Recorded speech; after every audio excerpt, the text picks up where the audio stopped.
A'udzubillahi minasyaitonirrajim. Bismillahirrahmanirrahim. Assalamualaikum warahmatullahi wabarakatuh. Alhamdulillah wassalatu wassalamu ala Rasulillah wa ala alihi wa sahbihi wa man walah. Subhanaka la ilma lana illa ma 'allamtana innaka antal alimul hakim. Rabbi shrah li sadri wa yassir li amri wahlul 'uqdatam min lisani yafqahu qawli.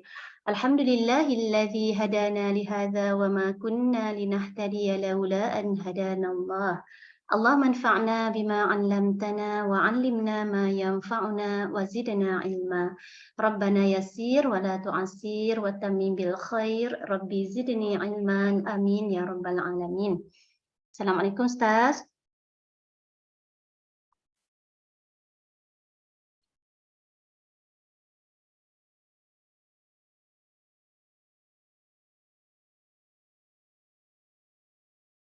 Ustaz ke mana ni? Kejap kita tunggu Ustaz kejap ya. Okey, sorry. Okey Ustaz, tak apa. Ambil masa Ustaz. Cuma hari ni kita masuk bab 7. Apa yang harus diucapkan ketika akan mendengar surah azan. Muka surat 397. Betul Ustaz? Ustaz tanda dekat sini. Betul. Dah boleh mula ke Kak? Dah Kak dah baca doa dah, tak apa. Oh, yang Kak macam masya-Allah barakah. Okey Ustaz, tak apa. Tak boleh teruskan. Okey, saya cari hadisnya Okey Ustaz. Tak perasan dah pukul 9. Tak, sebab nampak Ustaz dah masuk tadi. Ingat Ustaz dah duduk kat depan laptop dah. Memang dah ni, tapi ada ni tadi urusan tadi. Okey Ustaz. Idza sami'a al-munadi.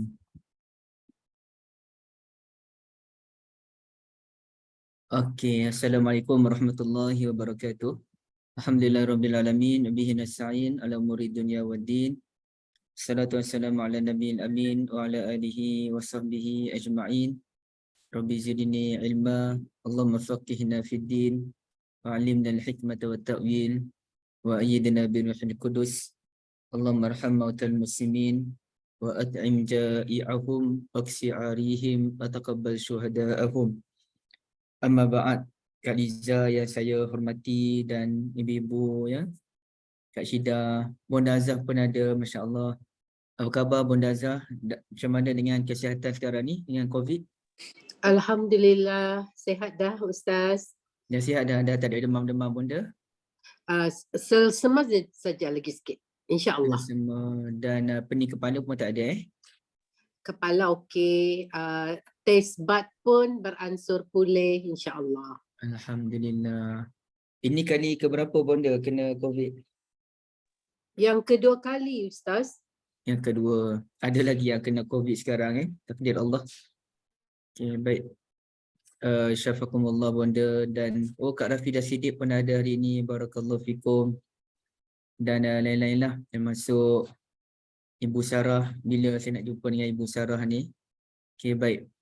InsyaAllah. InsyaAllah ada mas. Ibu Sarah tinggal di mana Ibu? Shah Alam. Shah Alam je? Kat mana Ya. Shah Alam? Ya. Shah Alam di mana? Section 9 tapi sementara anak. Sementara anak? Ada sementara dalam iddah ni saya duduk dengan anak. Oh ya ke? Ini. Ya. Saya tak perasan. Perasan tu, Ustaz lupa kot. Ada sebut hari tu. Ada. Ya. Sebab rasanya ada dalam 2-3 orang juga yang hubungi, tapi Ibu Sarah ada sebut. Jadi sekarang ni duduk di Section 9, tapi nanti rumah Ibu Sarah sendiri di mana? Dah di Section 9. Rumah di Section 9. Ya, rumah anak di kadang-kadang duduk Tropicana, kadang-kadang duduk di Cahaya SPK. Anak-anak nanti tukar-tukar ambil. Cahaya SPK dekat sangat dengan rumah saya tu. Section 9 pun dekat ya. Ya, insya-Allah. InsyaAllah nanti InsyaAllah Ibu Sarah. Saya pun duk ingat nak jumpa Ustaz. Boleh nanti insyaAllah kita jumpa. InsyaAllah. Okey, baik. Kita terus pengajian. Kak Dina kata memang dah naik balik kawan sepermainan bola dengan anak saya pun ada kena COVID hari tu. Jadi ibu-ibu jaga diri masing-masing insya-Allah. Allah Ta'ala berikan perlindungan. Tapi kalau terkena pun insya-Allah kena yang sedikit, yang mana tidak menghalang kita untuk beribadah insya-Allah. Mak saya pun ada tu. Okey. Jadi ibu-ibu sekalian, kita masuk dalam muka surat 397, bab yang ke-7. Okey, lupa nak share screen. Kita share screen dulu. Okey, yang ini. Iaitu bab ma yaqulu iza sami'al munadi. Bab apa yang perlu kita sebutkan apabila mendengar suara orang yang melaungkan azan. Kita dah sebut hari itu kan, kalau azan ni dipanggil an-nida kan? Al-azan, kenapa dinamakan azan? Kerana azan artinya pemakluman. Dan saya pun dah cerita awal dulu, azan ni ada kaitan dengan ini kan, al-uzun, telinga. Kerana panggilan azan itu didengari oleh telinga. Dan dalam masa yang sama, azan juga dikenali sebagai an-nida. An-nida tu seruan dengan menggunakan suara yang ditinggikan. Kalau an-nida tu azan, panggilan, orang yang memanggil, kita panggil apa? Orang yang memanggil. Muazzin. Al-muazzin. Ya, apa dia Kak? Muazzin. Muazzin. Tapi kalau an-nida tu, kalau an-nida? An-nida apa?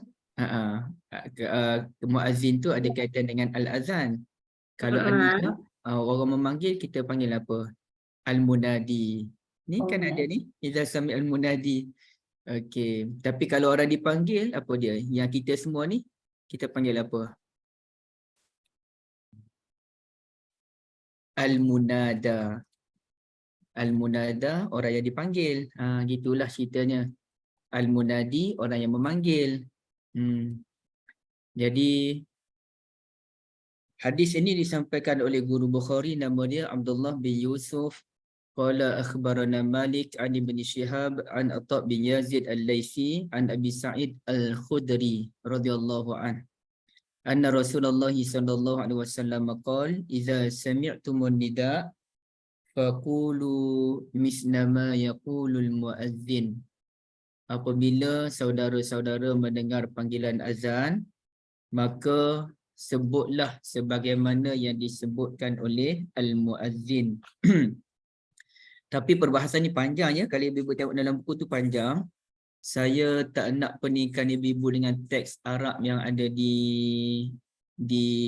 internet ni sekarang ni, di sini.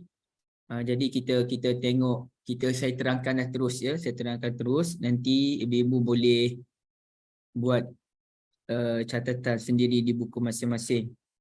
Tapi payahnya saya nak cari hadis yang kedua tu. Okay, hadis yang kedua saya baca terus. Ya, boleh cari ke sini. Bab doa indal azan. Dia tak boleh nak, saya tak boleh nak ke depan. Kalau ke depan je dia jadi problem. Tu boleh kat sini. Boleh pun. Baru tahu. Okey, sebab dia yang baru punya ni, tu pening tu. Okey, hadis daripada Isa bin Talhah ni. Isa bin Talhah, beliau kata, annahu sami'a Muawiyah radhiyallahu anhu yawman faqala mislahu ila qawlihi wa ashhadu anna Muhammadar Rasulullah. Bahawa beliau mendengar Muawiyah radhiyallahu an menjawab panggilan azan sama dengan muazzin, sampailah ke panggilan asyhadu anna Muhammadar Rasulullah. Kemudiannya ke depan tu dia sudah ada dia ada sebutan yang lain pula. Nanti kita akan bahaskan kita baca dulu hadis. Dan satu lagi, dia ada 3 hadis yang dibawakan oleh Imam Bukhari. Ini kata Yahya wa hadatsani ba'du ikhwanana.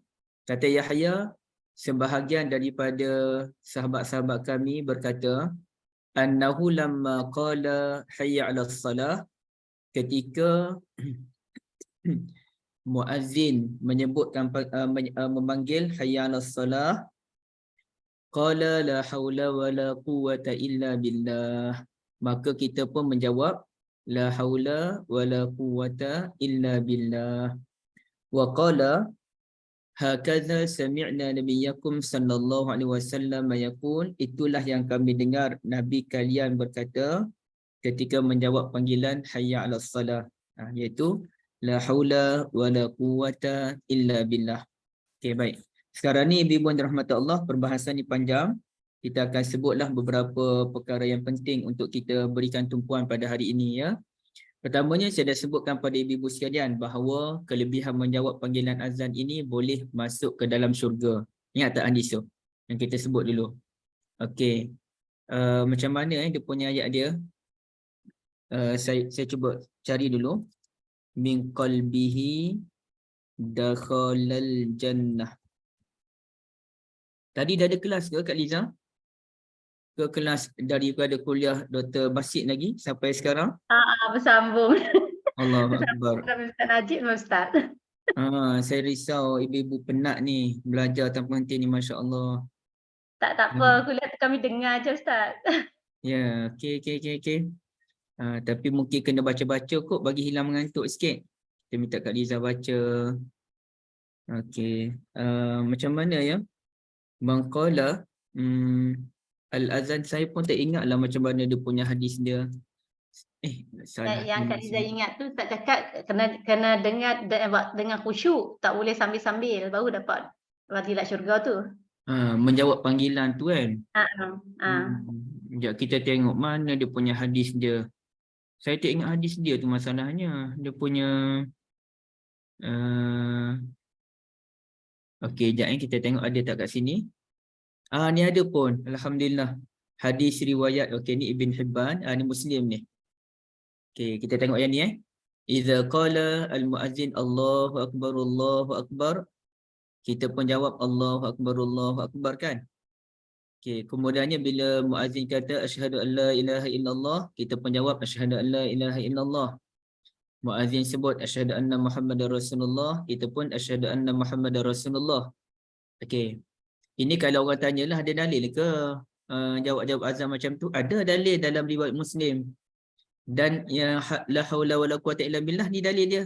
Kata Nabi, apabila muazzin kata hayyalas salah, kita jawab la haula wala quwata illa billah, tidak ada al-aliyyil azim. Okey. Kemudiannya muazzin panggil lagi hayyalal falah, marilah menuju kejayaan, kita pun jawab la haula wala quwata illa billah. Muazzin jawab, muazzin panggil Allahu akbar, kita pun jawab Allahu akbar. Kemudian muazzin kata la ilaha illallah, kita pun jawab la ilaha illallah. Kata Nabi, sesiapa yang jawab semua tu min qalbihi, daripada hati dia yang mendalam, dakhalal jannah, maka dia layak masuk ke dalam syurga. Jadi artinya inilah dalilnya. Saya nak tunjuk pada ibu-ibu sekalian supaya ibu-ibu jelas ada dalil di sebalik perbuatan, di setiap perbuatan yang kita lakukan. Amal ibadah tu dia mesti berdalil. Dan kalaulah tidak ada dalil pun dia mesti ada sandaran dalil. Satu, dia ada dalil yang betul, memang clear sebut benda tu. Yang kedua, mungkin dalil tidak sebutkan tentang perkara tersebut, tapi dia ada sandarannya daripada kefahaman terhadap dalil itu sendiri. Okey, nampak Okey, jadi ibu-ibu dan rahmat Allah sekalian, kemudiannya kita yang satu tu. Nabi SAW menyatakan annaman raddadal azana bilisanihi wa qalbihi khalfal muazzin, sesiapa yang menjawab panggilan azan dengan lisan dan juga hati dia, maka fa innahu yadkhulul jannata bihadzal fi'l, dia layak masuk ke dalam syurga disebabkan amalan tersebut. Kenapa? Jazaan liqaulihi, sebagai balasan terhadap sebutan dia. Jadi itu ya yang disebutkan dalam hadis riwayat Muslim. Baik. Kemudiannya ibu-ibu dan rahmat Allah, kita kembali kepada perbincangan kita tadi. Ada beberapa poin yang kita nak kena ulas pada hari ini. InsyaAllah kita sama-sama buat catatan ya ibu-ibu sekalian. Dan sekiranya ada benda yang tak jelas, mohon ibu-ibu terus tanya, dan kalau ada benda yang perlu ibu-ibu kongsikan, terus kongsikan ya. Nak bagi pandangan ke, kod-kod ibu-ibu ada belajar yang lain, boleh kita sama-sama berkongsi. Okey. Pertamanya ibu-ibu yang dirahmati Allah, kita saya nak buat saya tulis juga catatan. Satu, menjawab panggilan azan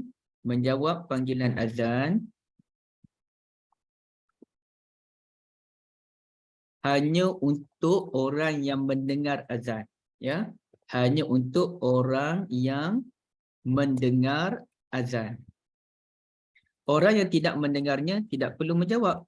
Ya, orang yang tidak mendengar maka tidak perlu menjawab. Okey. Itu poin yang pertama yang kita kena jelas dulu ibu-ibu yang dirahmati Allah.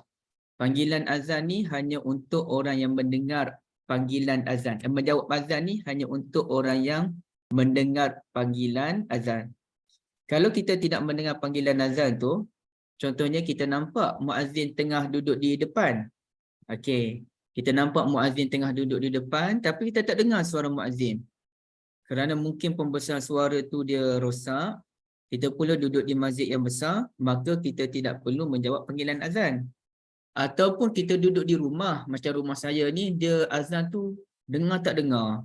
Dengar pun sayup-sayup. Itu pun kita kena duduk di bahagian luar sikit baru kita dengar sayup-sayup.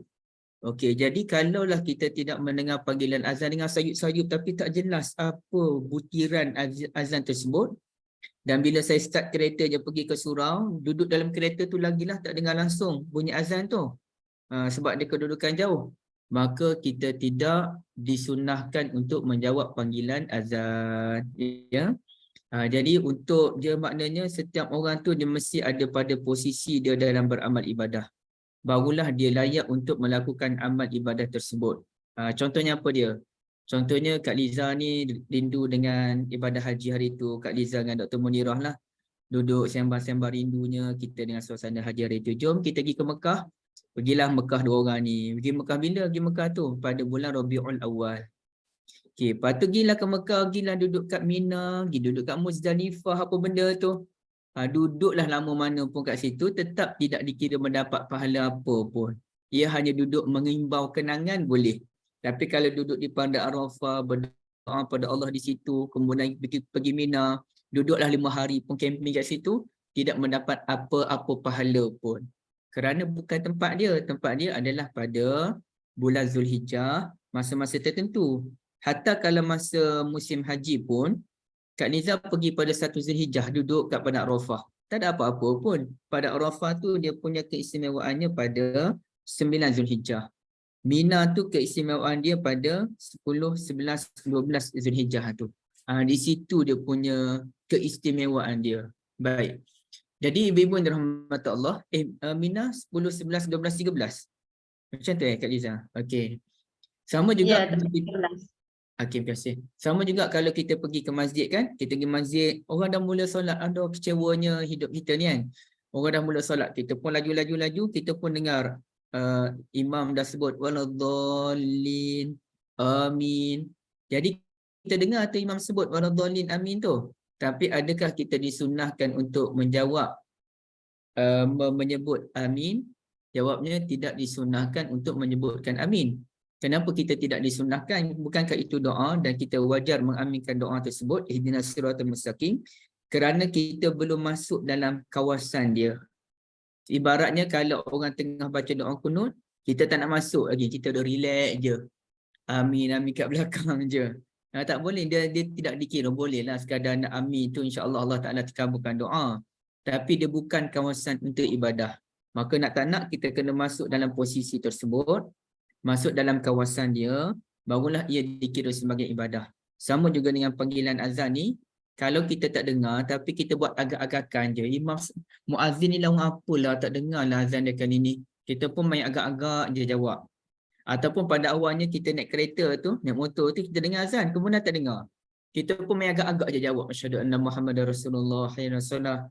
Kodan je, ikut taram kita je nak jawab. Tak boleh.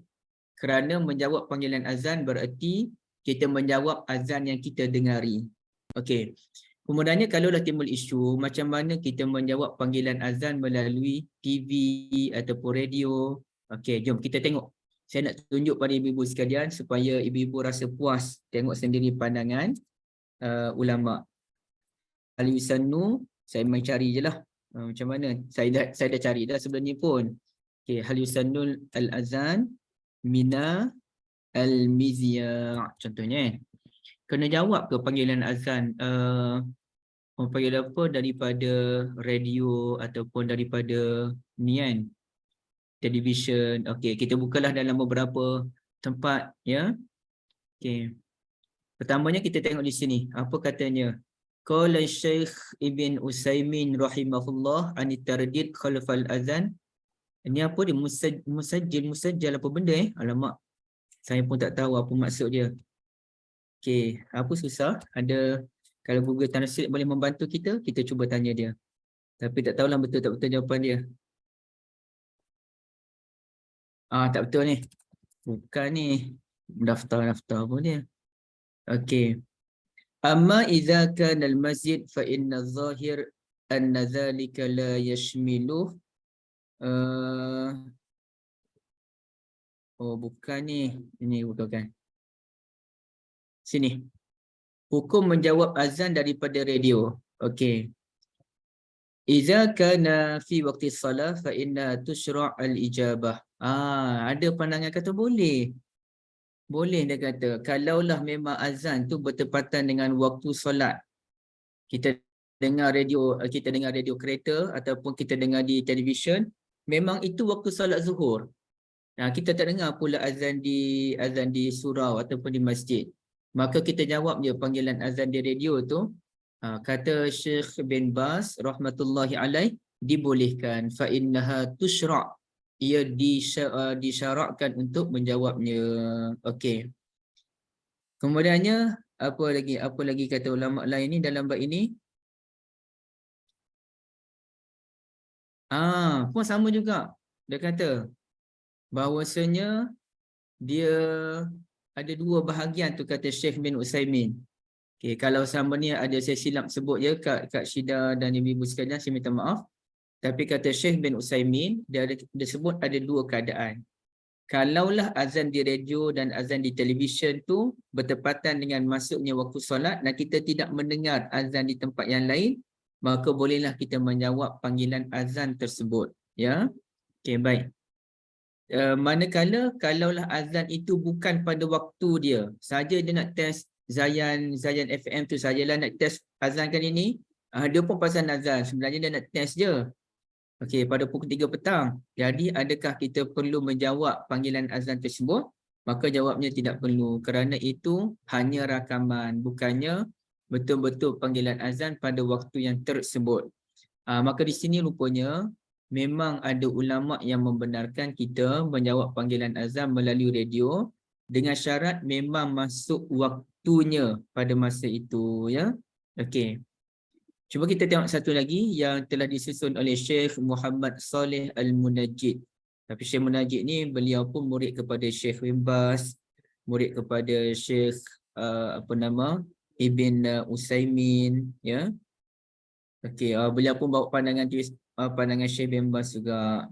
Okey. Jadi tak apalah, tak perlulah kita nak ni. Tapi ceritanya, mudah ceritanya, kalau kita tidak mendengar panggilan azan di mana-mana, kita hanya mendengar dalam radio, dalam televisyen, maka boleh kita menjawab panggilan azan tersebut. Tapi kalau ia bukan waktu solat, kita tak perlu jawab.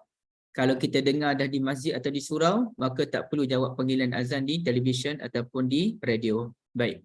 Itu perkara yang pertama. Perkara yang kedua, ibu-ibu yang dirahmati Allah sekalian, cuba ibu-ibu buka muka surat yang ke-400 tu. Okey, muka surat yang ke-400. Yang tadi, poin pertama tadi saya sebut yang atas kan ni, cuma saya lupa nak sebut pada ibu-ibu. Okey, sekarang ni muka surat 400 tu bawah sekali, kemudian sambung dengan muka surat 401 yang atas sekali. Okey, apa kata Abul Fath Al-Ya'muri? Dia punya cerita mudahnya, satu, kita menjawab panggilan azan setiap kali. Okey, yang kedua ini perkara yang kedua. Menjawab panggilan azan setiap kali muazzin selesai melafazkannya. Selesai muazzin kata Allahu Akbar, dah sebut barulah kita pun Allahu Akbar. Bukannya tengah muazzin ulang tu, asyhadu an la ilaha illallah, tengah illallah tu, illallah tak habis lagi kita pun dah asyhadu an la ilaha illallah, itu dia tidak menepati betul-betul sunnatun Nabi sallallahu alaihi wasallam, walaupun insya-Allah boleh pahala pun. Cuma yang betul-betulnya ibadah azan ni ibadah dua benda, ibadah telinga dan ibadah lisan. Dengar dulu muazzin panggil sampai habis. Dah habis barulah kita jawab asyhadu an la ilaha illallah. Muazzin pun panggil lagi, sebut lagi asyhadu anna Muhammadar Rasulullah. Habis Allah, barulah kita pun jawab asyhadu anna Muhammadan Rasulullah. Muhammadan ya. Asyhadu anna Muhammadan, bukannya asyhadu anna Muhammadu. Bukan Muhammadur Rasulullah. Ni takut ibu-ibu keliru. Kalau kita sebut asyhadu, mesti Muhammadan. Asyhadu anna Muhammadan Rasulullah. Tapi kalau kita tak sebut asyhadu, baru Muhammadu. Muhammadur Rasulullah. Macam kita sebut la ilaha illallah Muhammadur Rasulullah. Tapi kalau ada asyhadu, maka kena Muhammadan. Asyhadu anna, sebab dia ada anna di situ. Asyhadu anna Muhammadar Rasulullah. Okey. Kemudiannya ibu-ibu dirahmati Allah, rentetan daripada isu yang kedua, yang ketiga, maka timbul isu, bolehkah kita menggantikan menjawab panggilan azan selepas itu. Okey. Selepas itu beberapa ketika selepas azan lah. Beberapa ketika selepas azan. Boleh tak boleh? Contohnya masa azan tu Kak Liza tengah apa dia ya? Bukan Kak Liza lah. Contoh siapa lah tengah duduk dalam bilik air contohnya kan. Jadi macam mana nak jawab panggilan azan? Kita dalam bilik air. Ataupun kita berada dalam situasi yang kurang sesuai untuk menjawab panggilan azan. Jadi macam mana? Contoh Kak Liza ni diminta untuk membentangkan paper di luar negara mewakili JAA. Wow, insya-Allah. Kak Liza pun pergilah, dia speaking kat luar negara tu. Masuk azan, nak berhenti, tak kena. Okey. Tapi takkanlah dengar azan kat luar negara tu kan. Ini contoh yang macam tak logik je, tapi tak apalah saya buat contoh tak logik pun tak apalah. Nah, ceritanya dalam keadaan yang kurang sesuai, maka kita tak perlu menjawab panggilan azan, tapi boleh tak kita nak jawab lepas tu? Kata Kak Anis, jawab dalam hati. Kalau jawab dalam hati tu dia sebenarnya dia bukan lagi lafaz atau pembacaan. Dia hanya bisikan hati. Jadi dia macam kurang sesuai sebenarnya. Maka mungkin lebih tepat adalah memang kita menjawab panggilan azan, tapi selepas itu. Kalau solat kita boleh qada, takkanlah panggilan azan kita tak boleh qada. Jadi contohnya orang tu dalam bilik air, dia dengar panggilan azan, maka dia pun keluar daripada bilik air, dia pun jawab panggilan azan. Paling baik dia ambil wuduk, kemudian dia jawab panggilan azan. Allahu Akbar, Allahu Akbar.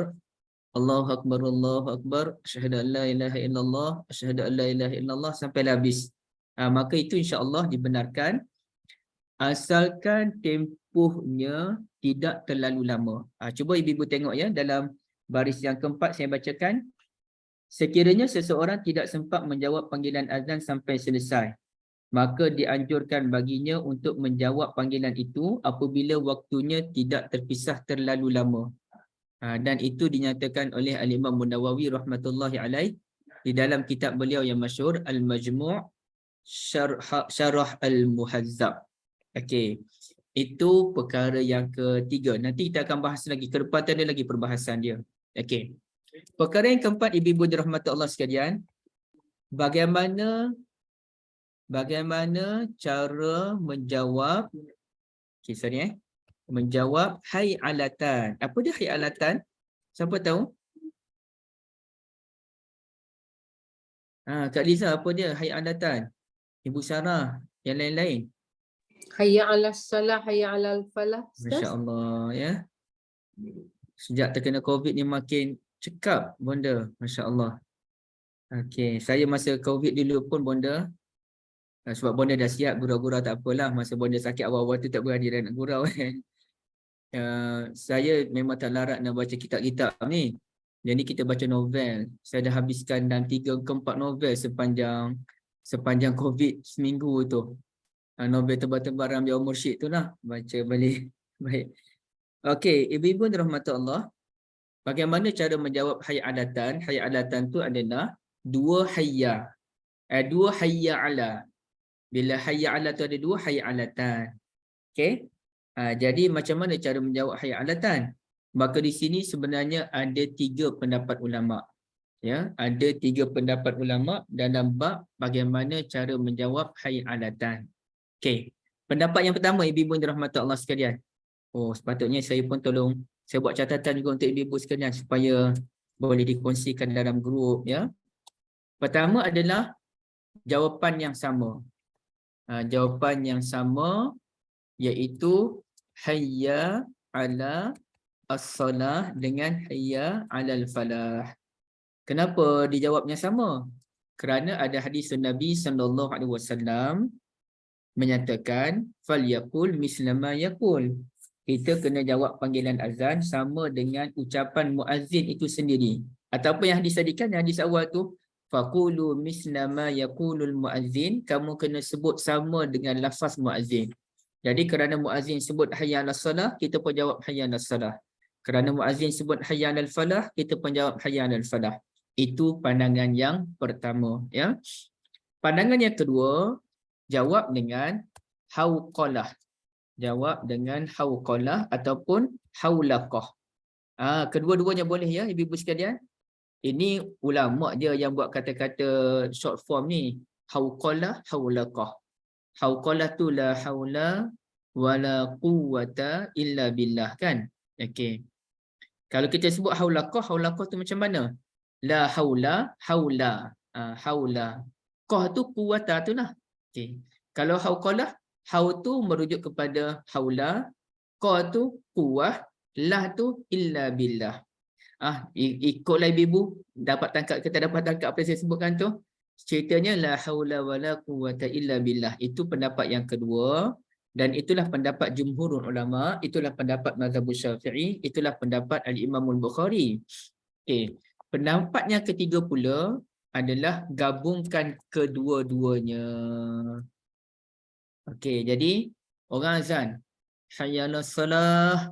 Okey, kita pun jawab hayya 'alas salah la haula wala quwwata illa billah. Okey. Ataupun kemudiannya muazzin kata hayya 'alal falah, kita pun jawab hayya 'alal falah la haula wala quwwata illa billah. Itu pendapat yang ketiga. Tapi sebenarnya ada pendapat yang keempat. Lupa pula ada pendapat yang keempat. Sebab pendapat keempat ni saya baru tahu sebenarnya. Jadi lupa tu. Okey, saya ulang balik. Saya copy and paste balik. Pendapat yang keempat adalah kita gilir-gilirkan. Ahyanan wa ahyanan, taratan wa taratan.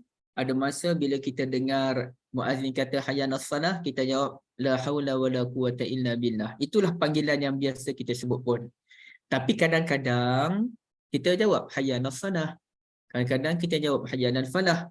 Itu ada ulama yang kata kita tengoklah standard kita kata la haula wala quwwata illa billah, tapi kadang-kadang boleh kita sebut hayya 'alas salah, boleh kita sebut hayya 'alal falah. Okey. Jadi ya Kak Anis, itu pendapat ulama, tapi pendapat jumhur ulama, kebanyakan ulama jawapannya hanyalah la haula wala quwwata illa billah. Okey. Tapi persoalannya dalam bab yang kelima dah kan? Okey. Persoalannya, mengapa kita menyahut hay'alatan dengan hauqalah? Ini saya dah ada cerita pada ibu-ibu sebelum ni. Tapi kita sebut balik.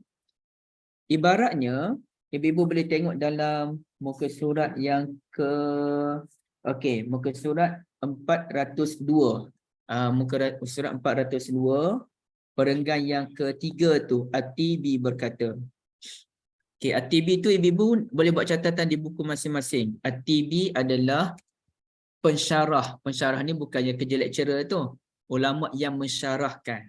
Okey, ulama yang mensyarahkan kitab Mishkatul Masabih. Mensyarahkan kitab hadis Mishkat al-Masabih. Okey. Dia ada beberapa ulama besar yang kitab Mishkatul Masabih tu oleh Tibrizi. Maka ada beberapa ulama syarah balik kitab Mishkatul Masabih, yang popularnya adalah syarah Tibi oleh Tibi, dan keduanya yang lebih popular adalah syarah daripada Mulla Ali Al-Qari yang bertajuk Mirqatul Mafatih Syarah Mishkatul Masabih. Okey. Apa kata Tibi? Boleh Kak Liza tolong baca Kak Liza? At-Tibi berkata makna al-hayalatain adalah marilah segera hadapkan wajah dan hatimu kepada hidayah dan kemenangan dengan memperoleh kenikmatan yang telah dijanjikan. Maka ini apabila dijawab dengan lafaz haqalah, ini merupakan perkara yang agung. Sehingga dengan segala kelemahanku, aku tidak mampu melakukannya kecuali apabila Allah memberiku taufik dengan daya dan kekuatannya. Okey. Maknanya bila muazzin panggil datanglah salat, dan kita pun tak mampu nak datang salat melainkan izin daripada Allah Azza wa Jalla. Maka kita pun jawab la haula wala quwata illa billah, tiada daya dan upaya untuk aku mengerjakan salat secara berjemaah ini ataupun di rumah melainkan dengan kehendak daripada Allah Azza wa Jalla. Dan memang payah pun Kak Liza kan? Orang lelaki lah, kita cerita orang lelaki tamat hari Sabtu dan Ahad dengan azan tu nak pergi ke surau, Allahu Akbar, tambah-tambah tengah penat, mengantuknya, memerlukan perjuangan yang luar biasa. Ya, dia sebenarnya kalau tak biasa memang berat lah, memang sangat berat. Tapi bagi orang yang dah biasa, dia memang tak sabar menunggu waktu solat tu. Pantas solat je, dia dah ada kat surau, muka dia dah terpacak kat surau dah. Okey, tapi kalau orang yang tak biasa, dia akan rasa sangat berat untuk mengerjakan solat, menyahut panggilan hayyanas salah, hayyanal falah. Sebab itu kita akan sebut la haula wala quwata illa billah. Tapi kalau boleh Kak Liza dan ibu-ibu sekalian, sebenarnya apa maksud la haula wala quwata illa billah tu? La haula apa maksudnya? Wala quwata tu apa maksudnya? Okey, ada siapa yang boleh terangkan? Kak Syida, boleh Kak Syida terangkan? Apa maksud la haula wala quwata illa billah? Tiada daya kekuatan kita melainkan dengan izin Allah. Okey lagi, itu terjemahan. Saya dah Maksudnya, sebut terjemahan, itu tak aci. Maksud dia. maksud dia untuk diri sendirilah. Kalau maksudnya kalau untuk melakukan solat ni ibadah yang berat, jika tiada bantuan Allah, kita tidak dapat melakukannya dengan sepenuh hati seperti mana yang Allah kehendaki. Okey, jazakumullah khairah. Kalau saya perincikan lagi soalan, apa beza antara la haula dengan wala quwata? Okey, itu persoalan lebih terperinci lagi. Terima kasih banyak Kak Syida, ya. Okey, ada siapa yang boleh berikan ulasan? Kak Anis? Maksud Ustaz, apa beza tiada daya dan tiada kekuatan tu? Betul. Apa Okey. bezanya? Okey. Daya ni maksudnya kesungguhan kita lah untuk melakukan solat tu. Dan kekuatan tu maksudnya dari segi kekhusyukan tu. Okey. Terima kasih banyak Kak Anis. Okey. Puan-puan Kak Anis berjayalah membezakan antara la haula dengan wala quwata. La haula tu benda luaran sebelum, wala quwata tu selepas kan. Kak Liza ceritalah. Saya tak nak buka ni, tak nak baca. Apa benda yang Dr. Zulbakri sebut? Rumusannya.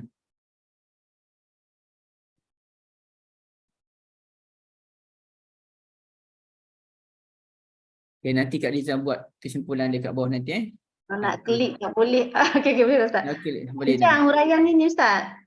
Mestilah ada rumusan dia. Rumus tu dah tengah gerak je. Okey, saya pun bukalah sikit. Kelebihan adalah Ustaz. Dia yang bawah sekali Dr. Zul tulis secara ringkasnya dapat nyatakan kelebihan kalimah zikir ni ada 5. Beritahu.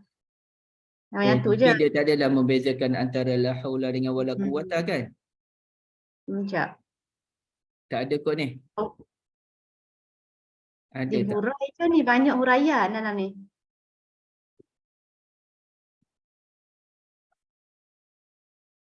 Yang bawah-bawah tu tak ada, dia tak atas-atas je. Yang Tak ada. atas ni tak ada, no? Rasanya tak ada disebutkan apa beza antara la haula wala quwata illa billah. Dia adanya daripada sudut apa kelebihan dia. Kelebihan dengan hadis-hadis yang dibawa tentang ni. Betul. Okey. Maka di sini ibu-ibu sekalian ingat poin ni Kalau yang la haula ia merujuk kepada okey ada jawapan benar kat Lina ke? Okey. Lafaz tu bukan atas keupayaan atau kelebihan kita, hanya kerana Allah yang mendaki dan menggunakannya. Barakallahu fikum. Okey.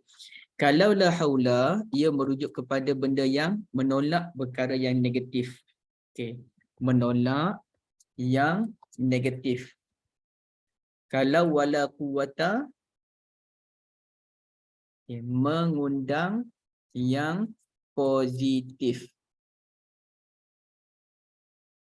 Dalam apa pun isunya. Macam tu Kalau dalam bab panggilan azan tadi, la haula, tiada siapa yang mampu menghalang saya mengerjakan salat.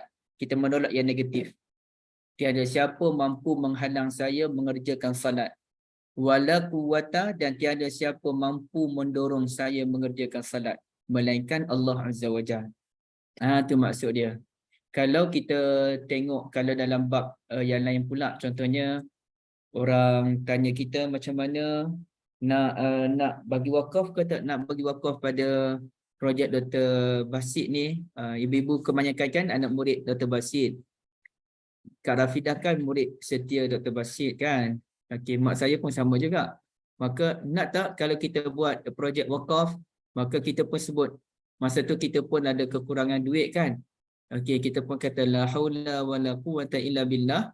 Tiada siapa boleh menghalang saya daripada berwakaf, wala quwata, dan tiada siapa mampu mendorong saya berwakaf melainkan dengan kehendak Allah Azza wa Jalla.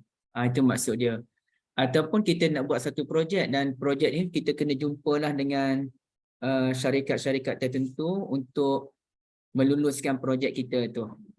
Maka kita sebut la haula wala quwata illa billah. Tiada siapa mampu menghalang projek saya ni, wala quwata, dan tiada siapa mampu menjayakan projek ini melainkan Allah Azza wa Jalla. Okey. Ataupun sama dengan kami sekarang ni yang berjuang menyelamatkan kehijauan di tempat kami yang cuba dinodai oleh pemaju-pemaju yang rakus. La haula, tiada siapa boleh menghalang perjuangan kami ini, wala quwata, dan tiada siapa mampu memenangkan perjuangan kami ini illa billah, melainkan kehendak Allah Azza wa Jalla.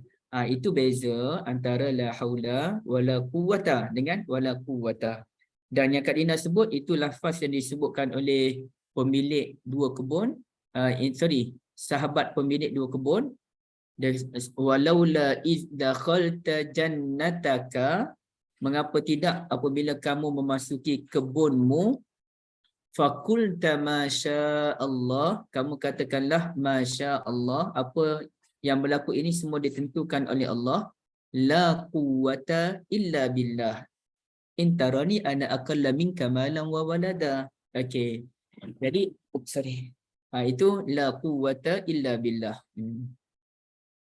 Okey, itu perkara yang keberapa dah Kak Nizam? Perkara yang kelima ke? Kelima. Yang kelima kan? Okey. Perkara yang seterusnya, ibu-ibu yang dirahmati Allah, ibu-ibu boleh tengok dalam kalau kita tanyakan, okey, perkara yang keenam sekarang perkara yang keenam Perkara yang keenam, mengapa ada ulama menyatakan jawapan bagi hayalatan adalah sama? Okey, mengapa ada ulama kata macam tu? Muazzin kata hayya 'alas salah, datanglah salat, kita pun hayya 'alas salah. Kemudiannya hayya 'alal falah, datanglah menuju kejayaan, maka kita pun menjawab hayya 'alal falah, marilah menuju kejayaan. Mengapa panggilannya sama? Okey, sebab kalau panggilan itu sama, jadi kita kata bukan muazzin ni. Sekejap, saya nak tengok kat mana dia sebut tadi.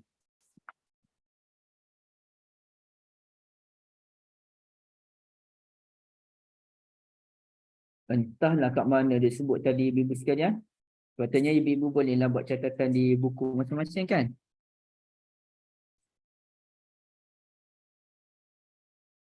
Sekejap okey. Ibu boleh tengok muka surat 402 tu, yang perenggan atas sekali tu. Mungkin ada yang berkata, mungkin ada yang berkata, kenapa kita mesti jawab panggilan yang sama? Muazzin sebut hayya 'alas salah, dia nak panggil orang dengan suara yang kuat kan? Dia guna pembesar suara, hayya 'alas salah, datanglah salat, dia nak ajak orang ramai-ramai datang salat. Hayya 'alal falah, datanglah menuju kejayaan, dia nak ajak ramai-ramai orang menuju kejayaan. Kita ni pula, kita nak ajak orang ke? Tak. Kita hanya menjawab panggilan azan. Kalau kita menjawab panggilan azan, kenapa kita mesti menyebut yang sama, hayya 'alas salah dan juga hayya 'alal falah? Sepatutnya kita jawab je lah, la haula wala quwwata illa billah.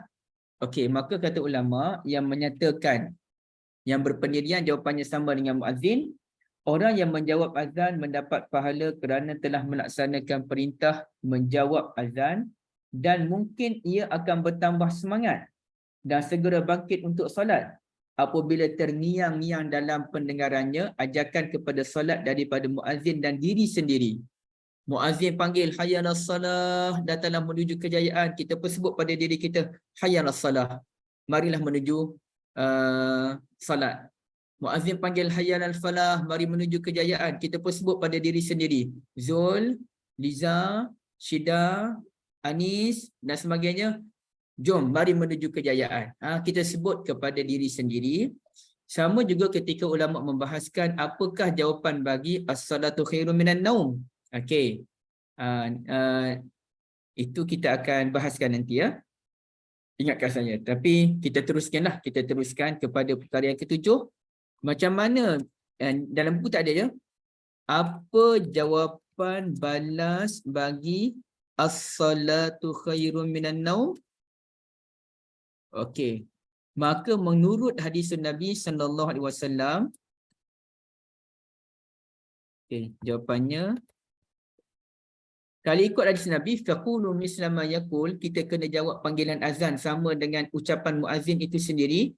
Maka bila muazzin panggil as-salatu khairun minan naum, jawapan balas kita adalah as-salatu khairun minan naum. Maka timbul persoalan. Muazzin kata as-salatu khairun minan naum, dia nak kejut kita daripada tidur. Solat lebih baik daripada tidur. Bangunlah saudara-saudara sekalian. Kenapa pula kita pun nak sebut as-salatu khairun minan naum? Kita nak sebut pada siapa? Kita hanya zikir je. Jawabnya kata ulama dengan jawapan yang sama dengan poin ke-6, artinya kita memperingatkan diri kita sendiri. Zul, solat lebih baik daripada tidur. Bangun. Maka kita pun bangun untuk mengerjakan solat. Jadi ucapannya adalah untuk memberikan semangat pada diri sendiri sebagaimana telah diulas oleh Al-Allamah Ka'anis, macam ceramah motivasi tu kan. Kena repeat supaya kita makin bersemangat. Okey. Itu perkara yang ke-7. Perkara yang ke-8 ibu-ibu dan rahmat Allah sekalian. Dan sama jugalah dengan kalau kita tengok perenggan yang kedua tu, sama dengan dalam bab ketika imam sami Allahu liman hamidah. Mazhab Syafi'i dia kata ucapan imam dan makmum dalam isu ini sama. Imam sami Allahu liman hamidah rabbana walakal hamd, makmum pun sami Allahu liman hamidah rabbana walakal hamd. Tanpa menafikan memang ada ulama yang kata macam mazhab Maliki, Hambali ke, imam hanya sebut sami Allahu liman hamidah, makmum rabbana walakal hamd. Tapi mazhab Syafi'i dia kata sama dengan pendapat ini macam sama dengan isu azan tadi. Kalau azan kita jawab sama dengan muazzin, maka dalam isu ini pun sama. Kita sami Allahu liman hamidah, kita pun bangun sami Allahu liman hamidah, rabbana walakal hamd. Okey. Itu perkara yang ke-7 Perkara yang ke-8. Perkara yang ke-8. Ustaz. Ada sambungan tu kan rabbana walakal hamdu hamdan katsiran thayyiban barakah tu? Itu tak apalah, itu tambah-tambahannya lah. Tambahan tu memang dibaca oleh imam dan makmum. Cuma yang basic dia tu. Sami Allah liman hamidah, rabbana walakal hamd. Okey. Kemudiannya ada lagi pandangan-pandangan ulama yang lain. Ibu-ibu boleh lihat muka surat 402 tu, yang bawah-bawah tu bermula dengan ayat salah satu riwayat. Bermula dengan salah satu riwayat. Rupa-rupanya ada lagi beberapa ulasan ulama. Ya. Sekejap Yang ke-8 ada, poin ni tak saya tulis lah. Ada lagi beberapa ucapan ulama kalau kita menjawab panggilan azan ni macam mana. Okey, cuba kita lihat. Ada yang kata bila muazzin tengok perenggan ketiga paling bawah tu, perasan tak dia punya ayat hayya 'alas salah? Okey, apabila muazzin sebut hayya 'alas salah, kita pun jawab la haula wala quwata illa billah. Tapi kalau muazzin sebut hayya 'alal falah, Kak Liza jawab apa? Yang kata sebagian ulama tu? Masya Allah. Masya Allah. Ada ulama kata demikian. Okey, satu hal. Itu pendapat yang dipilih oleh sebahagian ulama Hanafi. Kemudiannya ada lagi yang lain. Yang mana daripada Sa'id bin Jubair. Hendaklah dia menjawab panggilan hayya 'alah dengan ucapan apa, ibu-ibu? Ucapan apa Kak Liza? Sami'na wa ata'na. Sami'na, masya-Allah. Terus terjemah dalam bahasa Arab. Sami'na wa ata'na, ya, kami dengar dan kami taat, ya. Ada lagi yang berpendapat dia tidak menjawab seruan muazzin kecuali pada tasyahudain. Okey. Ada lagi kata tasyahudain bersama takbir. Okey. Ada lagi yang berpendapat bahawa hauqalah ditambah dengan ucapan hauqalah kecuali pada kalimah azan yang terakhir. Yang lain itu semuanya hauqalah, la haula wala quwata illa billah saja.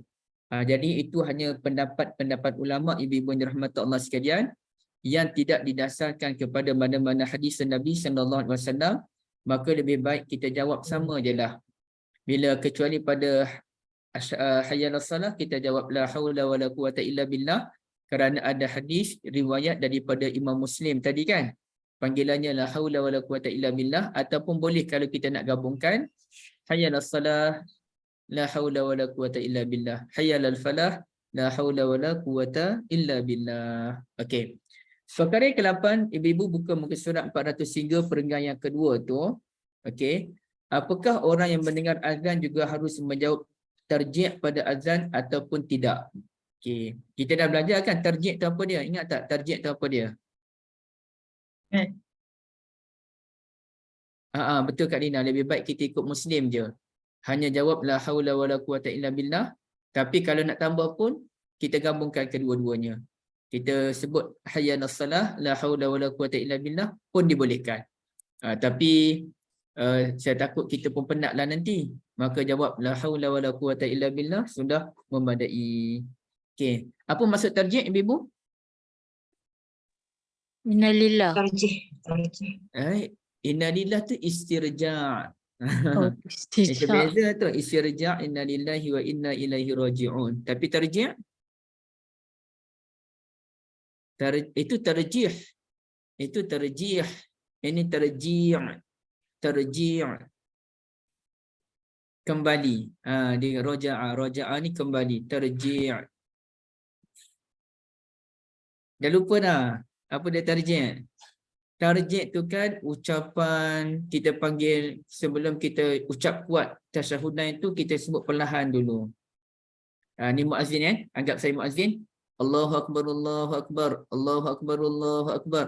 Asyhadu an la ilaha illallah, asyhadu an la ilaha illallah, asyhadu anna Muhammadar Rasulullah, asyhadu anna Muhammadar Rasulullah. Baru kuat. Asyhadu an la ilaha illallah, asyhadu an la ilaha illallah. Jadi bermula dengan perlahan, kemudian kita pun barulah kita kuatkan. Okey, kalaulah yang muazzin baca perlahan tu, nak kena jawab ke tak jawab panggilan dia? Kita dengar, bukanlah dia perlahan kita tak dengar. Cuma dia perlahan je. Asyhadu an la ilaha illallah. Bukannya perlahan sampai kita tak dengar. Okey. Jadi adakah perlu kita menjawab panggilan tarjih tadi? Maka ada khilaf ulama dalam bab ini. Tapi tidak dinyatakan apakah jawapan dia, ya. Kemudiannya perkara khilaf ulama dalam menjawab tarjih dalam azan, tarjih azan. Okey. Perkara yang ke-9. Okey. Perkara yang ke-9 ibu-ibu yang dirahmati Allah sekalian, kalau kita sudah mendengar azan yang pertama, kita dah jawab tapi kita dengar lagi azan yang lain. Okey. Adakah kita perlu menjawab panggilan azan yang kedua? Dah surau rumah kita pula rumah yang terpilih. Azan sana dengar, azan sini dengar, masjid pula dekat-dekat. Masjid besar pun kita dengar azan, surau dekat taman pun kita dengar azan. Jadi 2-3 azan kita boleh dengar dalam di rumah kita saja. Jadi adakah kita hanya perlu menjawab satu azan ataupun boleh kita ataupun kita disunahkan menjawab kedua-dua azan? Okey. Maka jawapannya adalah sekejap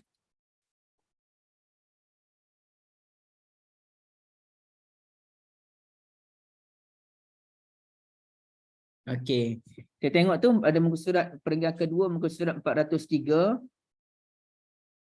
iaitu pada baris yang ke-7, Ibn Abdul Salam. Ibn Abdul Salam berkata, ia menjawab setiap azan kerana setiap azan memiliki latar yang berbeza, namun menjawab panggilan azan yang pertama itulah yang lebih utama. Jadi sekarang ni macam mana? Okey, kita dah dengar 2-3 azan. Tapi kita cam azan yang tu adalah azan yang berdekatan dengan tempat kita. Itulah azan surau kita ataupun itulah azan masjid kita. Maka kita jawab sajalah satu panggilan azan yang utama yang paling jelas suaranya yang kita dengari. Okey. Tapi kalau kita dapat menjawab ke semua azan yang ada, itu lagi baik dan ia menambahkan koleksi pahala kita. Maka kalau ibu-ibu rajin, jawablah semua azan yang ada. Tapi jangan terabur-terabur, jawab. Masa selesaikan dulu satu, habis satu tu kita pun baca selawat, kita baca doa. Tapi dalam masa yang sama kita ataupun gini, kita jawab dulu panggilan azan sampai la ilaha illallah, lepas tu dengar lagi azan lain. Azan lain tu baru hayyalas salah. Okey, jawab balik dulu. Hayyalas salah, hayyalas falah. Apa benda tu jawab semua. Habis barulah kita selawat dan menjawab dan berdoa. Bukannya bila dah terabur tu kita pun asyhadu an la ilaha illallah, asyhadu an la ilaha illallah surau ni. Surau lain pun asyhadu an la ilaha illallah juga. Asyhadu an la ilaha illallah yang ni pula. Bukan macam tu. Habiskan dulu yang satu. Lepas habis satu tu dengan lagi azan tempat lain yang belum habis. Okey, jawab pula azan tempat lain belum habis. Lepas tu barulah selawat kepada Nabi sallallahu alaihi wasallam dan barulah kita berdoa, ya. Okey. Itu kalau rajin. Nah, kalau tak rajin, tak apa, tak ada masalah. Yang penting azan yang pertama ataupun azan yang utama dengan tempat kita itulah kita berikan tumpuan. Okey, yang ke-10. Yang 10 tak ada dalam buku ya. Menjawab panggilan azan ketika berbuka puasa. Ada masa ni azan kan? Kita buka puasa, lepas tu masa tu surau kita ni tak boleh ni ataupun kita ni memang jenis makan banyak terus. Sebab kita bukanlah makan banyak sangat pun ibu-ibu kan. Ibu-ibu makan ni je, musni je malam-malam kan, bijirin-bijirin je. Okey. Kita ni ibu-ibu pergi ke masjid pada hari Isnin.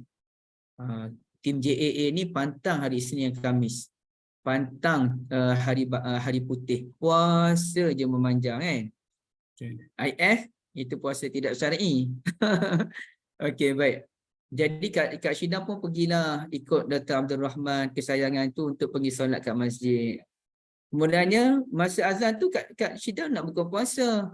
Tak naklah makan malam-malam, nak diet kan, nak makan terus. Makan pun makan ringan-ringan je pun, sikit-sikit je pun. Tapi masa tu azan, Kak Syida pula nak makan. Jadi macam mana tu nak buat? Saya biasa tengok pasangan suami isteri kan, duduk kat dalam kereta makan. Oh, romantik betul dia orang ni. Makan lagi orang tengah azan ni. Buka puasa, masya-Allah. Okey, baik. Jadi Kak Syida nak makan ke nak jawab panggilan azan?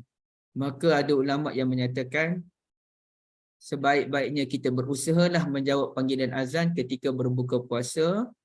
Mana kita makan, terjawab. Termakan, terjawab. Semoga kita mendapat pahala yang banyak. Ya, insya-Allah. Jadi jawab panggilan azan terhabis, selawat pada Nabi sallallahu alaihi wasallam dan berdoa. Dan saya rasa tak ada masalah lah kalau makan nasi pun sempat lagi lah. Kecuali kalau di tempat yang mana lepas azan maghrib terus dia solat. Jadi bagi siapa yang dia nak betul-betul diet, tapi lepas maghrib ada kuliah maghrib, dia tak nak fikir dah, maka terus makan nasi lepas waktu maghrib. Dan kita pun bukanlah makan nasi banyak pun kan. Makan nasi ala kadar je pun. Nasi dalam 5 minit, 7 minit dah selesai. Sempat lagi kita gosok gigi. Sempat lagi takbiratul ula dengan Tok Imam pun. Tak ada isu pun sebenarnya. Okey, baik. Itu perkara yang ke-10. Kita berusaha menjawab panggilan azan meskipun sedang azan berkumandang ya. Ya, okey. Tapi memang kalau paling baik maka simpan dulu Kak Lina kan. Tapi saya sebut makan nasi tadi sebab saya tahu ibu-ibu makan nasi pun sikit je, bukan makan banyak pun. Tapi kalau nak makan banyak, maka paling baik elakkan ya. Makan ringan dulu, kerana makan banyak apabila berbuka puasa itu bukan diet kan. Itu pandai-pandai pula saya kat Dina ada sini. Okey, baik. Kemudiannya yang ke berapa dah ibu-ibu sekalian? Tadi yang ke berapa tadi? Ke-10 dah kan? Okey, sekarang kita tengok yang ke-11 pula. Yang ke-11 ibu-ibu dirahmati Allah sekalian. Mana tadi yang ke-11 ni? Kita tengok muka surat yang ke 404 perenggan yang kedua. 404 perenggan yang kedua. Boleh tak boleh kita nak jawab panggilan azan ketika solat? Kita tengah solat sunat, azan masa tu. Dan ia banyak kali berlaku pada saya ketika hari Jumaat. Saya ni dengan takdirnya tak dapat pergi solat Jumaat awal ibu-ibu sekalian, ya. Kerana saya mengurus anak. Anak yang perempuan tu 12.30. Saya pun beritahu sekolah tak boleh ke sekolah habis pukul 12. Tapi salahnya sekolah pun terikat dengan peraturan kan. Sekarang kan Jumaat awal. Pening kita. Pukul 12.30 ambil anak, nak balik rumah 20 minit. Kemudian kalau pergi ke masjid, saya kena ambil anak pula. Saya ni memang kena ambil anak seorang lagi. Yang lelaki kita nak pergi solat Jumaat. Dan saya bawa kawan-kawan dia sekali. 5-6 orang ni. Kita panggil khidmat sosial kita terhadap sekolah anak kita. Dan memang itulah impian lama saya pun nak bawa budak-budak ni pergi solat Jumaat. Mana tahu satu masa nanti dia orang jadi orang kaya-kaya. Dia ingat ni Pak Cik ni lah buat aku solat Jumaat dulu. Ambillah Pak Cik hadiah sebuah kereta. Macam tu kan. Tak adalah saya gurau je. Tapi maknanya itu usaha kita nak dapat pahala yang banyak. Kita nak menyantuni anak-anak. Kita pun suka budak-budak itu je sebenarnya. Jadi saya bawa anak-anak ni. Jadi bila saya nak bawa anak-anak pergi ke solat Jumaat, saya terikat juga peraturan sekolah dia. Dia pun masa itulah dia baru lepas makan kan. Jadi 12.50 macam itulah lebih kurang baru saya boleh gerak untuk pergi solat Jumaat. Okey. Jadi kami berjalan kaki. Sekolah anak tu pergi ke masjid tu dah ada jalan dalam. Ramai-ramai berjalan. Seronoklah kawasan tu. Kawasan yang macam mengingatkan kita kawasan yang macam Mekah, Madinah, selamat je berjalan pergi ke masjid. Okay, kita pun pergilah ke masjid tu dengan anak-anak. Dan bila masuk tu, minit 2 minit lagi nak azan. Masa itulah kita nak solat sunat. Dan masa solat sunat itulah panggilan azan pun berkumandang. Okey, jadi macam mana tu? Kita tengah solat sunat, dalam masa yang sama azan berkumandang pada masa tersebut. Boleh tak boleh nak jawab panggilan azan ketika solat? Okey, tengok perenggan kedua tu. Sila baca Kak Liza. Okey. Hadis ini juga dijadikan dalil bolehnya menjawab azan ketika sedang solat. Berdasarkan zahir perintah tersebut, sebab orang yang menjawab azan tidak bermaksud berbicara. Ada yang menyatakan sebab orang tidak yang maksud menjawab berbicara. azan maksudnya? Bukan bercakap-cakap. Bukan bercakap-cakap. Okey. Ada yang mengatakan bahawa hendaknya ia menunda menjawab seruan azan sehingga selesai solat kerana ia sedang sibuk mengerjakan solat. Ada yang mengatakan ia menjawabnya selain hayy 'alatain kerana keduanya mirip dengan perbicaraan manusia. Sementara selain itu adalah zikrullah yang tidak dilarang dalam solat. Mungkin ada yang mengatakan tidak terlarang menjawabnya bagi yang menggantikan hayy 'ala dengan hawqalah. Sebab hawqalah adalah termasuk dalam zikrullah. Demikianlah sebagaimana dipaparkan oleh Ibnu Daqiqil Aid. Apa Ustaz nak sebut? Ibn Daqiqil Aid. Okey, jadi ibu boleh buat satu catatan di tepi nama Ibn Daqiq Al-Aid. Ulama Maliki, ulama yang pakar dalam mazhab Maliki dan juga Syafi'i. Dua mazhab ini memang beliau kuasai. Dan tolong tulis kitab yang ditulis oleh beliau, Ihkamul Ahkam, Syarah Umdatul Ahkam, Ihkamu Al-Ahkam. Kitab ini ulama pun pening nak baca. Apa lagilah kalau kita ni nak baca, walaupun dalam bahasa Melayu, tak faham-faham juga kan. Okey, jadi ada ulama yang menyatakan, senang ceritanya, apa hukum menjawab panggilan azan ketika solat. Okey, yang ke-11 kan? Yang 10 tadi bincang pasal apa Yang 10 menjawab azan ketika berbuka puasa. Okey. Yang ke-11, hukum menjawab azan ketika solat. Okey. Pertama, jawab je. Okey. Itu pendapat mazhab Syafi'i kot. Jawab je. Habis tu masa hayya 'alas salah, jawab hayya 'alas salah.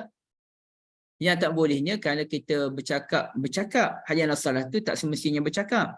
Yang bercakap ni adalah kita sebut macam ni, ya enti hayya 'alas salah. Tu baru dah bercakap. Wahai awak tu, mari kita solat. Itu bercakap. Okey, tapi kalau sekadar hayya 'alas salah, ia tak semestinya bercakap. Okey, jadi pandangan yang pertama, jawab je kesemuanya. Okey, kerana ia dianggap sebagai zikir. Okey, pendapat yang kedua, jawab je semuanya kecuali hay'alatan. Dia boleh je baca hay'alatan, hay'alatain. Dia tengok pada konsep ayat lah. Okey, itu pendapat yang kedua. Pendapat yang ketiga pula menyatakan bahawa jawab je semua dan pada hay'alatan kita jawab dengan lafaz hauqalah. Jangan sebut hayya 'alas salah juga, tapi hauqalah. Itu pendapat yang ketiga. Dan pendapat yang keempat, tidak disarankan untuk menjawab dan qada selepas solat. Okey. Inilah pendapatnya. Ibu nak pilih pendapat yang mana tu? Jawab dalam solat ke tak jawab dalam solat? Saya rasa pendapat yang lebih baik dalam bab ini adalah kita tidak perlu menjawab panggilan azan ketika solat sunat ataupun solat fardu. Sebaliknya kita gantikan jawapan itu selepas daripada solat. Kerana inna fis salah la syughlan, dalam solat ni kita ada kesibukan kita tersendiri. Dan yang pastinya kita tak bolehlah nak jawab panggilan azan ketika Fatihah kerana ia memutuskan bacaan Fatihah. Sekarang ni dalam bab lain lah, kita tengah baca surah wadduha wal laili idza saja, Allahu akbar, kita pun Allahu akbar. Ma wadda'aka rabbuka wa ma qala. Muazzin Allahu akbar, kita pun Allahu akbar. Apa dia lepas ma wadda'aka rabbuka wa ma qala? Pening. Alah, wadduha wal laili idza saja. Balik. Asyhadu an la ilaha illallah pula. Tak ingat lagi. Wadduha balik, dak main wadduha, dak ulang wadduha tak habis. Dan sekali tak habis wadduha kerana sibuk menjawab panggilan azan. Dahlah kita ni pantau tersampuk ke benda lain, terus kita lupa ayat dia. Okey, maka lebih baik tak payahlah kita nak jawab panggilan azan ketika sedang solat. Fokus pada solat. Habis solat barulah kita menjawab panggilan azan. Selawat kepada Nabi SAW dan juga berdoa lepas azan. Itu lebih selamat, ya. Tak payah nak sabut-sabut dengan benda lain, ibu-ibu sekalian. Fokus dengan ibadat solat kita tu. Kan kita dah fokus jawab panggilan azan, kita pun dah terabur dah solat ke mana. Apalagi ada imam, kalau orang jadi imam kan. Ni orang profesional ni, kalau orang yang tak biasa jadi imam, dia lupa, dia tersilap baca dan orang tegur, habis lupa ni. Dia tengah baca satu ayat tu, tengah baca ayat mudah je. Dia baca ayat sepatutnya apa-apa ayat lah, orang tegur dia salah, subhanallah, lepas tu orang pun tegur dia, habis dia lupa dah. Orang subhanallah tu habis dia lupa, mana-mana ayat aku baca tadi kan. Sebab dia kalut, dia tak pernah jadi imam. Hatta orang yang biasa jadi imam pun pernah satu kali tu orang tu biasa jadi imam, dia silap. Saya pun tegur, subhanallah, saya pun tegur. Lepas tu dia cerita, ya Allah berdebar betul lah, tadi kena tegur tadi. Lupa dah ayat apa nak baca. Ini orang dah biasa di imam pun kalut. Jadi lebih baik tak payahlah kita nak sibuk-sibuk menjawab panggilan azan ketika solat. Fokus dengan solat terlebih dahulu. Kalau jawab azan kemudian kerana ada kesibukan itu, jawab dulu ke baca doa lepas azan dulu? Jawab dulu. Kalau kita nak qada tu, kita jawab dulu panggilan azan, lepas tu barulah kita selawat dan berdoa. Allahumma rabb hadhihi da'wati tammah. Okey. Baik, itu perkara yang ke-11. Kemudiannya perkara yang ke-12 iaitu pada muka surat 405. Okey, 12 ya. 405. Kita disunnahkan untuk menjawab panggilan iqamah. Untuk menjawab panggilan iqamah. Sunnah. Saya pun sebab ramai juga orang yang tidak tahu bahawa kita sunnah menjawab panggilan iqamah. Sedangkan ia merupakan sunnah. Jadi bila muazzin panggil tu, kita pun jawab panggilan iqamah kecuali pada part qad qamatis solah. Okey, kalau ikut Ibn Hajar dia sebut di sini macam mana? Kecuali pada ucapan qad qamatis solah, hendaklah kita menjawab aqamahallahu wa adamaha. Sama dengan hayalas salah, kita jawab la haula wala quwata illa billah. Maka masa qad qamatis solah, kita jawab aqamahallahu wa adamaha. Namun pendapat ini tidak kuat sebenarnya. Pendapat yang kuat dalam bab ini, masa iqamah, apa dia ibu-ibu sekalian? Okay, ibu-ibu jawab. Saya jawab, saya iqamah ni. Qad qamatis solah. Qad qamatis solah. Okay, macam mana jawab? Qad qamatis solah, ikut. Yes, sama. Qad qamatis solatu. Bukan T lah, ada orang baca qad qamatis solati, qad qamatis solah. Salah. Bukan T, tu. Qad qamatis solatu, qad qamatis solah. Jawapannya sama. Qad qamatis solah, qad qamatis solah. Okey, itu yang sepatutnya. Kemudiannya ibu-ibu yang dirahmati Allah sekalian, adakah kita perlu berselawat? Okey, yang ke-13. Adakah perlu berselawat dan berdoa selepas iqamah? Okey, perlu tak perlu? Kita nak lepas habis iqamah tu la ilaha illallah, kita pun Allahumma salli ala Muhammad wa ala ali Muhammad. Allahumma rabb hadhihi da'wati tammah sampai habis. Perlu ke tak perlu?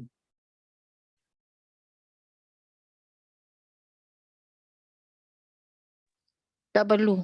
Tak perlu, okey. Terima kasih banyak Kak Anis. Pendapat yang lain macam mana? Perlu ke tak perlu?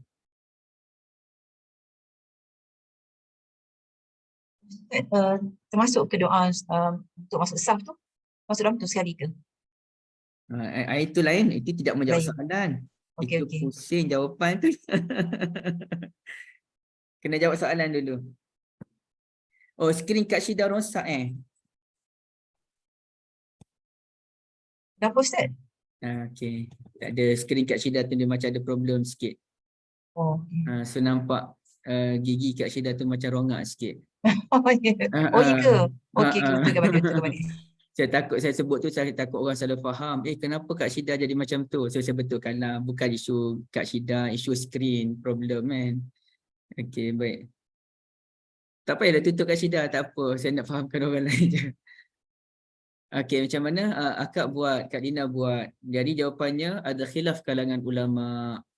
Ada ulama kata iqamah sama dengan azan. Habis iqamah kita pun selawat dan kita pun baca doa lepas azan, ya. Tapi ada ulama kata tak perlu. Iqamah tu iqamah lah.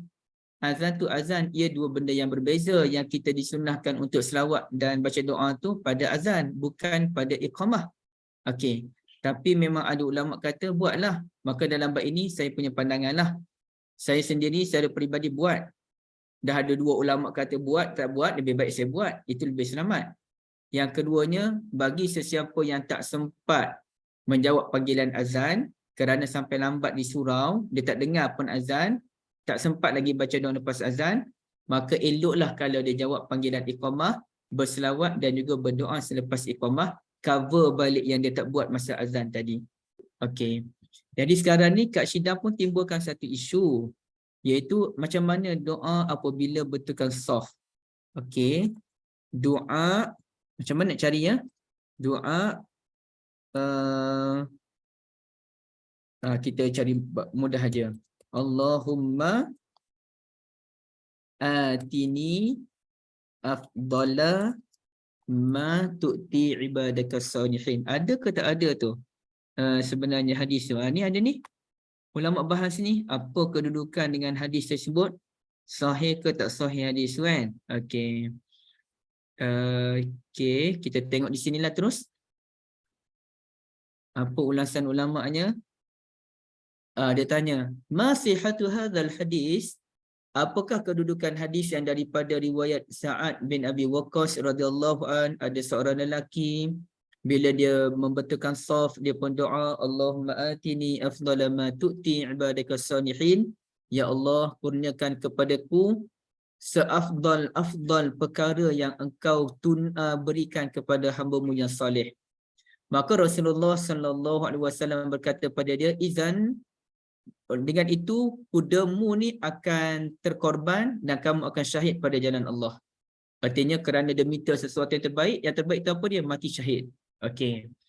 Maka hadis ini pun ulama bahas. Satu, fahadzal hadisu rawahu Ibn Hibban fi sahihihi at-taqasim wal anwa'. Ibn Hibban dia masukkan dalam kitabnya at-taqasim wal anwa', sahih kata Ibn Hibban. Nasa'i masukkan dalam kitab As-Sunanul Kubra. Al-Hakim masukkan dalam kitab Mustadrak, tapi Mustadrak Hakim ni banyak juga hadis yang palsu dan hadis yang dhaif. Bagi Az-Zahabi dia setuju. Al-Hakim mensahihkan dan dipersetujui oleh Az-Zahabi. Mana Az-Zahabi terima. Okey, baik. Tapi Al-Albani wadha'afahu Al-Albani, dia kata no, hadis ni dhaif. Kata Syekh Hussein Salim Asad ketika dia buat kajian terhadap Musnad Nabi Ya'la, dhaiful isnad jiddan, hadis ini terlalu dhaif, ya, terlalu dhaif. Dan kesimpulannya ibu-ibu dirahmati Allah sekalian, kita boleh katakan hadis ini dhaif. Habis tapi itu ada dalam Ibn Hibban kata sahih. Ibn Hibban bukannya termasuk dalam kategori kitab hadis yang utama. Nasa'i betul, tapi Nasa'i pun ada hadis yang dhaif dalam kitab beliau. Al-Hakim macam saya sebut tadi, kitab Mustadrak banyak mengandungi hadis yang dhaif dan juga palsu. Jadi kesimpulannya hadis tadi dhaif, namun oleh kerana hadis selagi mana hadis itu dhaif, dalam keadaan tidak terlalu dhaif, maka boleh kita buat. Yang kita tak boleh buat langsung adalah terlampau dhaif. Yang tu kita tinggal. Tapi memang kalau ikut Syekh Hussein tadi, dia kata memang terlampau dhaif. Maka siapa nak buat, buatlah. Siapa tak nak buat pun tak apa. Kerana kurang-kurang dia ada hadis. Yang tak bolehnya kalau langsung tidak ada hadis. Sebab ada orang dia masuk dalam Facebook, Ustaz Masri duduk berlawan lah ni. Dia kata kita ni kalau orang mati, ada hadis kata kita baca surah Al-Qadar pada tanah kan, kita kepal-kepal tanah, kita baca surah Al-Qadar, kita pun letak dalam kubur. Dia sebenarnya banyak kelebihan-kelebihan dan kepercayaan bukan tentang suratul Qadar sebenarnya. Banyak sebenarnya ibu sekalian. Jadi antaranya selamat daripada azab kubur. Dia kata kita kepal tanah, kita baca suratul Qadar, kita letak di kubur. Okey. Jadi ada dua dakwaan. Dakwah yang pertama kata orang yang kempen tu, ini ulama cadang, siapa nak buat, siapa tak nak buat jangan bergaduh. Oh, macam tu. Masalahnya dalam bab menyelamatkan diri daripada azab kubur ni, kita perlukan nas yang jelas. Yang keduanya, kalau ulama sebut siapa ulama tu, minoriti ke majoriti. Kalau ulama tu minoriti tak ada hujah, kita tak boleh pakai.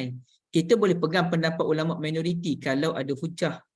Tapi kalau dahlah ulama minoriti, hujah pun tak ada, bercanggah pula dengan pendapat majoriti ulama, maka tak boleh pakai pandangan minoriti.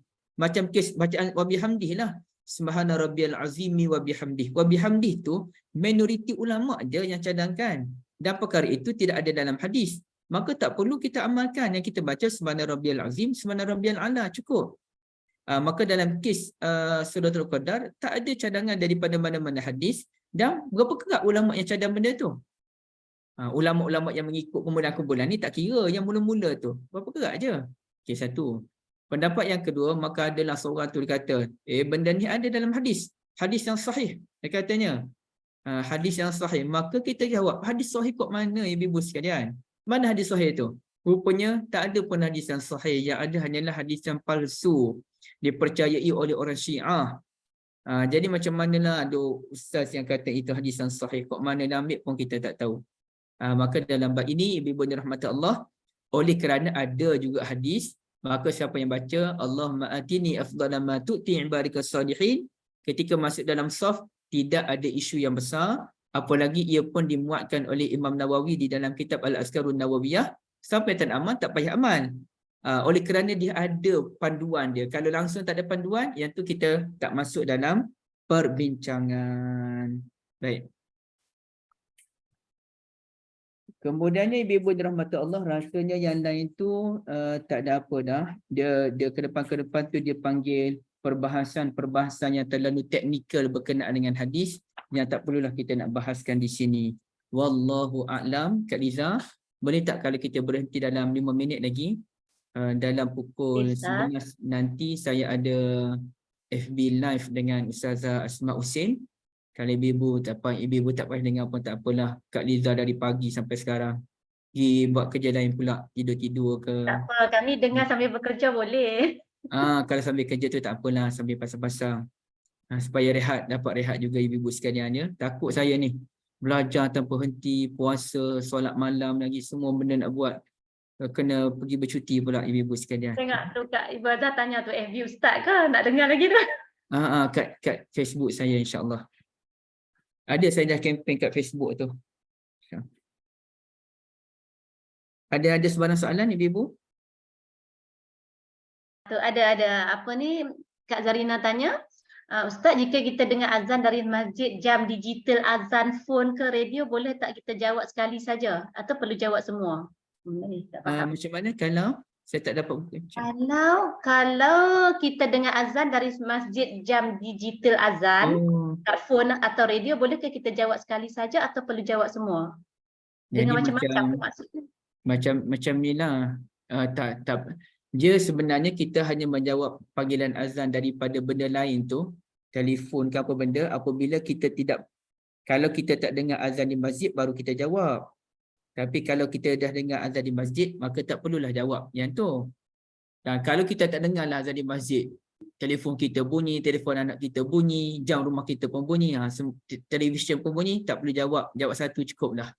Wallahu a'lam. Okey, tak ada dah kot Kak Liza? Boleh saya buat? Tak ada dah. Dekat FB dah tak ada dah. Okey, saya ada berita gembira saja nak share dengan ibu-ibu sekalian. Buku saya dah siap, dah sampai. Saya baru tengok buku ni. Alhamdulillah, buku yang agak tebal saya hasilkan. Sebenarnya nak tebal lagi tapi takut tebal sangat nanti orang muntah pula baca. Dan buku ni dia dalam 500 lebih dan ringan. Lambung-lambung, bukan nak lambung ni, tapi boleh lambung-lambung lah, dia ringan. Alhamdulillah, baru saya tengok tadi, ya Allah, sukanya tengok dia punya perbahasan ulama'. Dia sebenarnya bukan suka pada tulisan sendiri, ibu-ibu sekalian. Suka kepada perbahasan ulama' yang kita kumpulkan, itu maksud saya. Ada ke orang bangga dengan tulisan sendiri? Bukanlah bangga tulisan sendiri, tapi pandangan ulama' yang dikumpulkan ni. Rasanya Allah suka tengok. Jadi memang antara kemas dia punya buatan dia. Untuk Kak Liza tak apa, tak payah beli Kak Liza, Kak Syida sebagai penggerak-penggerak utama JAA ni, kita bagi hadiah aja ya, insya-Allah. Yang lain yang dengki ya, yang lain pun ada juga saya bagi hadiah kadang-kadang. Cuma untuk pejuang JAA yang tak ada allowance, tak ada gaji apa ni, kita kena hargai. Sebab mencintai orang-orang yang soleh itu merupakan tradisi kita ya, mencintai orang yang soleh. Jadi kata Al-Imam Al-Hasanul Banna, pertamanya kita cuba menjadi mujahidin. Okey. Kalau kita tak mampu menjadi mujahidin, kita cuba jadi mujahidin bawah-bawah pun okeylah, menyokong perjuangan mujahidin. Kita kempen sekali ke apa kan. Kalau tak mampu kita nak kempen perjuangan mujahidin pun, kita cinta kepada mujahidin. Kita maknanya kita hormat, kita kasih kepada ni.